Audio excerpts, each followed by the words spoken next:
What if your worst practice days were actually the secret path to playing your best music ever? You've been sold a myth about failure and it's keeping you stuck. Today, we're going to see why legends like Michelangelo and Rafael Nadal fail more than you think, and they thrive on it. I've helped thousands of musicians break through the mental blocks that are sabotaging their progress by using the exact insight I'm about to share with you. I want to start with the popular story about Michelangelo. You've probably heard many times before how he would see a finished sculpture within a block of raw marble, and all he would do is just chisel away the stone that wasn't part of that vision of his, just leaving him with perfection inside it. And that's a lovely image to have of someone whose vision is just so great that he can see the possibility inside anything and bring it to life just like that. But it's simply not true. If you look at how Michelangelo worked, you will see that 3 out of every 5 statues that he started, he left unfinished because they just weren't good enough. He wasn't finding that thing that he was looking for. So 3 out of 5 times he'd move on to something more promising because the thing he was working on at the time just wasn't going anywhere. So the myth is that he relentlessly created perfection, amazing statues. The reality is that more than half of the sculptures he worked on were failures.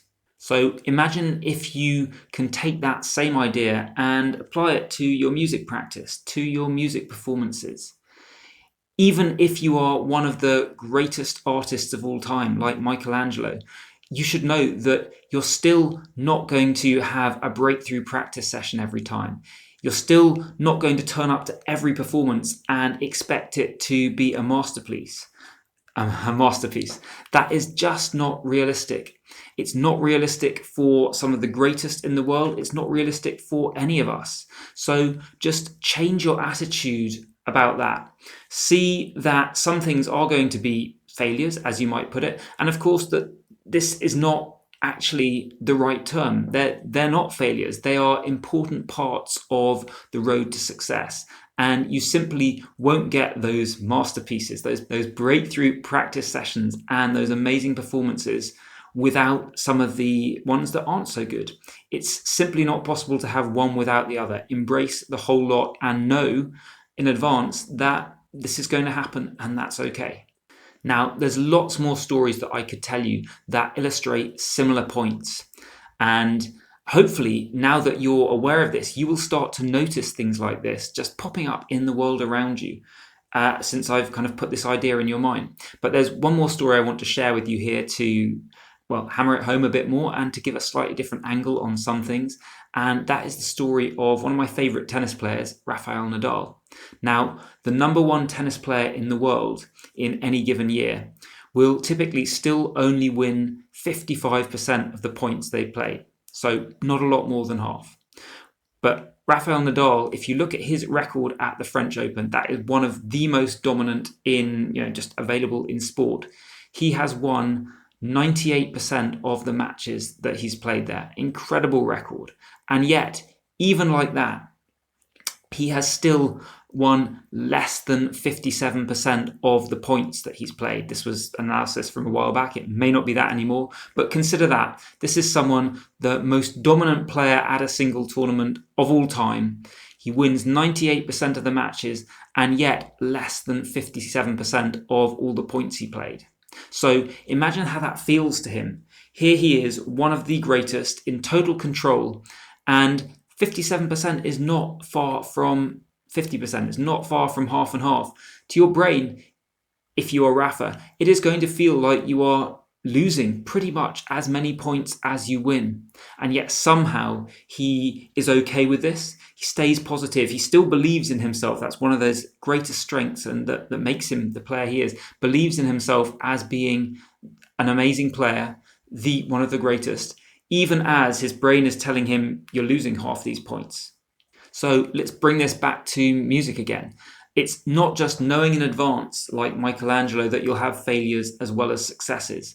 It's how you deal with those failures in the moment, when you have those little bits that go wrong, and not letting that knock you off course. Having that belief still there that it doesn't say anything about you. It doesn't say anything that you are a failure. It's just what happens. You are still a good musician. You've got the ability to do this, just like Rafael Nadal, just like Rafa, that you can have this feeling that things are going wrong all the time and be totally calm and know that this is part of the journey. It's fine and you still got this. Now, if you want a systematic approach to training this level of self-belief, then check out my Unlock Your Performance course, and I'll put a link in the description below. But even just knowing these stories is going to put you in a good place on the path to just staying positive. And the big takeaway here is that you can't let fear of mistakes or failures put you off. What you've got to do is keep showing up and keep producing the work. So having the practice sessions, giving the performances. And the important understanding is that when you do this, that is the path to success. But when you put more of that stuff out there, it increases the number of failures that you make, as well as the number of breakthrough successes that you have. And you simply can't have one without the other. It's not a case of finding a way. The successful people, the most creative people, they haven't found a way to be successful more of the time in a lot of cases. What's really going on is that they're willing to get out there and have more failures, and that is why they are successful. So hold on to that. Remember the story of Michelangelo. Remember the story of Rafa, and have the courage to get out there, do these things, stay positive, and embrace any failures along the way as a good thing, part of the learning and growing journey. Now, the thing is that as much as understanding these concepts is going to help you adopt the attitudes that you need, there is no faster way to make changes than to find concrete methods of putting these ideas into practice. So watch this video next, where I break down the exact process I teach my students to get them to make the kind of leap forward that most musicians assume is impossible.